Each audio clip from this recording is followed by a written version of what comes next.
కానీ శుక్రవారం దేనికి ప్రీతి అంటే, శుక్రవారం ఎవరు దానికి అధిపతి, వారానికి అధిపతి అంటే శుక్రుడే అధిపతి.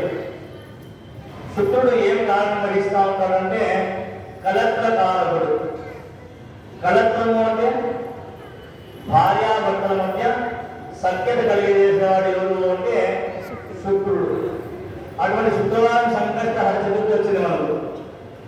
అప్పుడు ఈరోజు పూజ చేస్తే ఏమొస్తుంది అంటే భార్యాభర్తల మధ్య అన్యోన్యత అనేటువంటిది ఎక్కువగా ఏర్పాటుగా ఉంటుంది అనేటువంటి శాస్త్రం చెప్తాము. అంటే ఇక్కడ సంకష్టహర గణపతి రోజు శుక్రుడు అధిపతిగా విశేషంగా ఆశ్చర్యవాసంలో వచ్చినారు. అందులో మనకు దేవీ నవరాత్రులు అనేటువంటిది ఎంతో చక్కగా జరిగింది. చక్కగా అమ్మవారి అనుగ్రహం చేత ఈసారి కూడా మళ్ళీ శుక్రవారమే సంకష్టహర గణపతి వ్రతం అనేటువంటిది మనకు అనుకూలమైంది. ఈరోజు మనం ప్రీతిగా ఏం చేయాలా అంటే విశేషంగా గణపతిని బాగా ప్రార్థన చేసుకోవాలి.